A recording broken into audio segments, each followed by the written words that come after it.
This is the capping station. It's actually a brand new clean capping station. So to gain access to this capping station, you must first unlock it from, unlock the printer head from the capping station. Wear a pair of gloves so that you don't get your fingers full of ink. What you're gonna locate are two separate things here. You'll see that there is one spring here, but also underneath the capping station there's a bigger spring that helps push the capping station up against the printer head. These two gaskets or the sponges are held in on two sides. There's two clips here and one clip on the other opposite side. So what I do is I first unclip it from this side first, the single clip. And you see that? I push down and then out. So let me put it back in here. Push down and in. So that's clipped in place. Push down and out. That's unclipped now. And then I unclip the other side. Same thing, down and out. So I've just unclipped the gasket from the capping station. It's still held in with that little small spring. So you want to be careful not to disconnect it or lose that spring. Then what I do is, you see underneath the capping station is the bigger spring that needs to be extended so that it creates the vacuum seal. In order to do that, you're going to have to actually disconnect this small spring here. So let's slowly, very carefully disconnect this spring. Sometimes taking a pair of pliers and holding the spring will help too.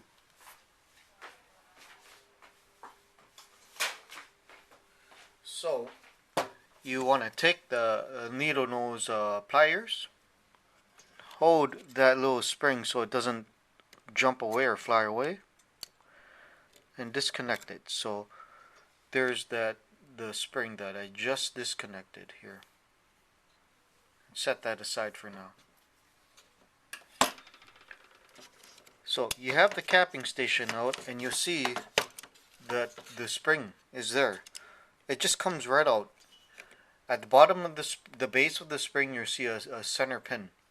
That center pin must line up with the base, and it fits right into place, like so. So you've got the spring, extend it out, stretch it out, because this is what creates the pressure up against the printer head. Place the spring back in.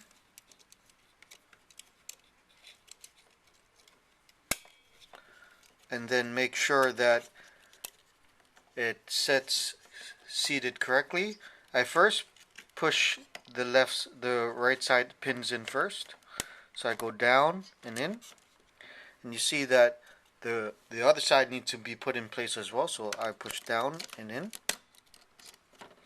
So that's already in now. See that? The next thing is the spring the small spring you've taken off. So very carefully with the needle nose pliers, I put one side in, like that, and the other side grab with the needle nose pliers again, and connect it to this other side here.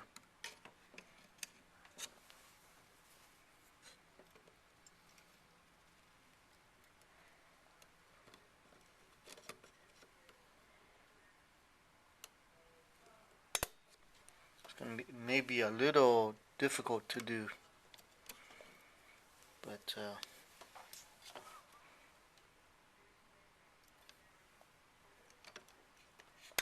just gotta have a little patience and put it back in, and then you're outside. To test to make sure it's working right, you push down, it should pop straight up again. See that? If it's not right, of course, make sure that the two clips on opposite ends are functioning correctly as well.